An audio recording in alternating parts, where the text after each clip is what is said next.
Bom dia, graça e paz. Vamos para mais um estudo, então, do livro de Jó, né? Capítulo 14 ao capítulo 17 do livro, né?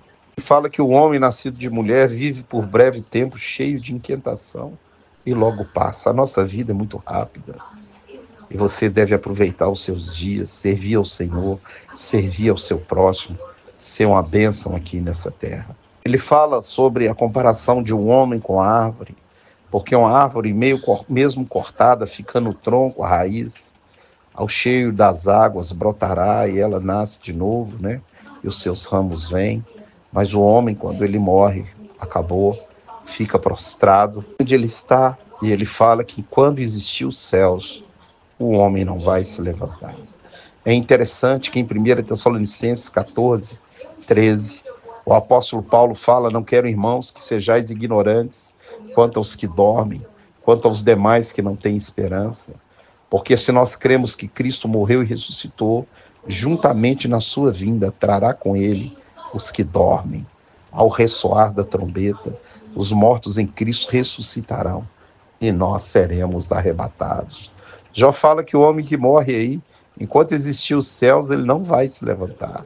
E nós sabemos que nós vamos levantar na vinda do nosso Senhor Jesus Cristo, nosso único e suficiente Salvador, Senhor, dono, mestre, aquele que nos comprou, que nos ama, que nos resgatou e que nos salvou. Ele fala: enquanto houver, não será despertado do seu sono. Daniel 12 também fala, né, que muitos dos que dormem no pó da terra ressuscitarão. Uns para a glória eterna e outros para vergonha e horror eterno.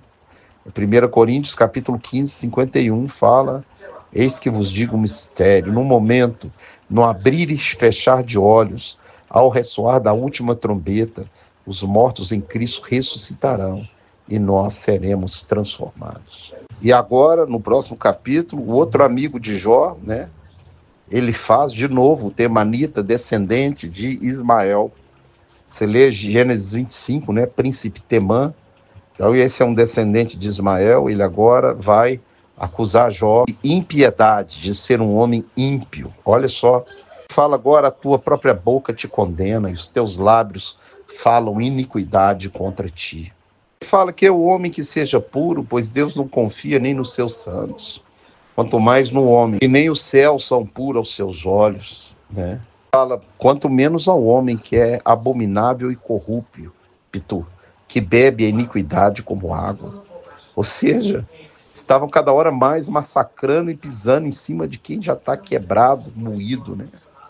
Quem já está totalmente destruído, eles estão destruindo ainda mais. Ele mostra a Jó o justo castigo dos perversos, que o tempo dele será curto, que ele será atormentado, que ele será opresso aqui nessa terra. Os dias passarão rápidos, né? Cheio de angústia, de tristeza e de dor. Porque o perverso desafia o Todo-Poderoso, então os seus dias são curtos e breves aqui nessa terra. Verso 30 ele fala: não escapará das trevas, e o assopro de Deus, o sopro da boca de será arrebatado para as trevas. Fala para Jó: não confie na vaidade, pois a vaidade será a sua recompensa.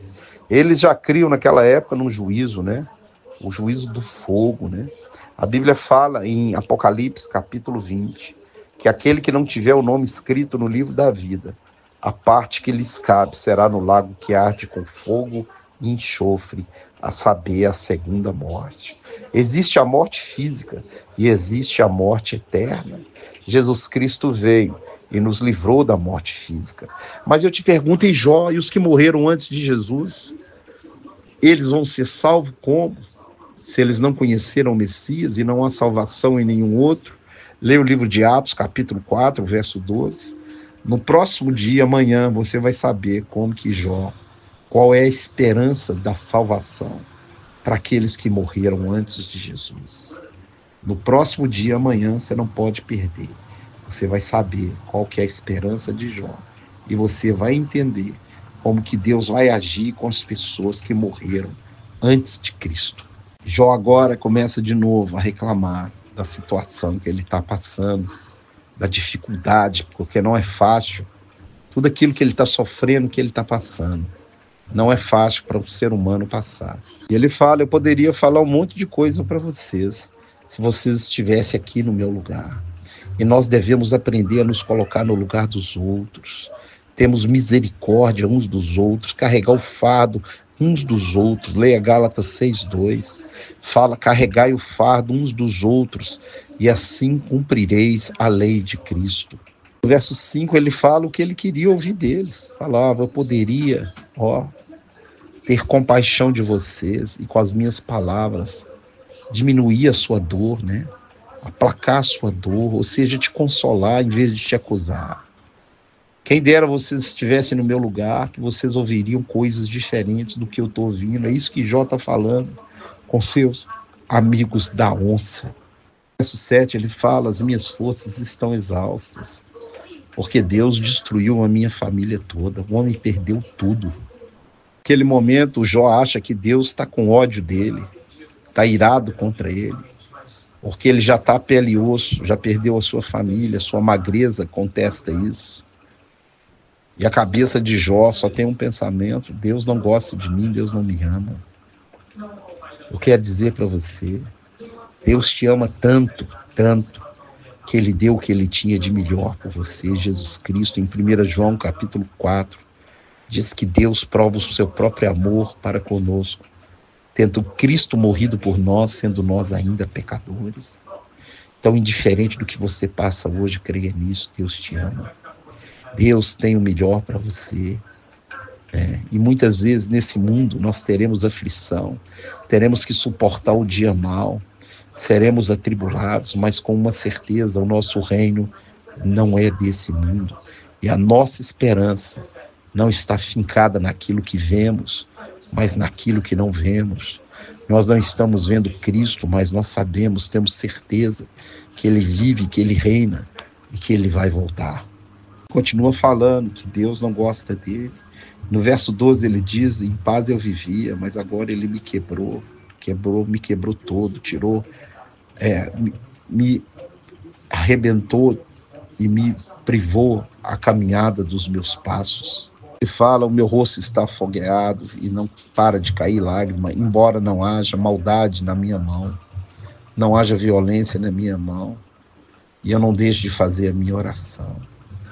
Mas mesmo assim eu estou nessa situação. Para Jó, Deus havia esquecido dele, abandonado ele, largado, estava punindo ele por algo que ele nem sabia o que tinha feito. E muitas vezes nós nos colocamos nessa situação também, mas eu quero dizer, tudo coopera para o bem daqueles que amam a Deus.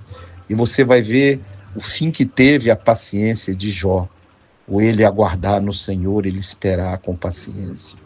A mulher dele falou, amaldiçoa o seu Deus e morre. Ele não amaldiçoa Deus. Ele amaldiçoa o nascimento dele, ele amaldiçoa não Deus. Ele fala, ele queixa por que ele está passando isso, mas ele não amaldiçoa Deus. Jó, ele suporta, murmura sim, reclama. E eu creio que qualquer ser humano na situação dele ia reclamar, mas ele não amaldiçoa Deus. Agora no verso 19 ele fala, porque agora é minha testemunha está no céu e aquele que advoga minha causa. Ou seja, Jó acreditava no Redentor. Você vai saber no capítulo 19 que ele acreditava no Redentor, no Messias, na semente da mulher, naquele que viria nos livrar da morte, do pecado. Ele fala, o meu advogado. Leia 1 João capítulo 2, verso 1 e 2, fala, temos um advogado. Se pecar, nós temos um advogado, Jesus Cristo justo, e ele é a propiciação pelos nossos pecados, e não somente pelos nossos, mas também pelos do mundo inteiro. Você está vendo como é que eles acreditavam no Antigo Testamento? Que o Messias viria. Nós acreditamos que ele veio e vai voltar, e Jó estava na esperança que ele viria, e que ele tem no céu o seu advogado, aquele que advoga a sua causa, e nós sabemos que nós temos também o nosso advogado, aquele que advoga a nossa causa, e ele é Cristo. Jó já tinha esperança nesse Messias. O que ele não tinha esperança mais é na vida, dessa vida na terra. Mas lá ele sabia que ele havia um advogado, aquele que defenderia a sua causa. Ele fala no verso 20: os meus amigos zombam de mim e os meus olhos desfalecem em lágrimas diante de Deus. Verso 22 ele fala: dentro de em breve seguirei o caminho por onde nunca mais voltarei. Mal sabia ele o que Deus tem preparado para ele, né, que vai mudar a sorte desse homem. Você vai ver no final desse livro. É um livro muito bonito, é um livro de esperança, ao mesmo tempo que é um livro de provação, é um livro de esperança. É um livro que nós podemos confiar no Deus em quem temos crido.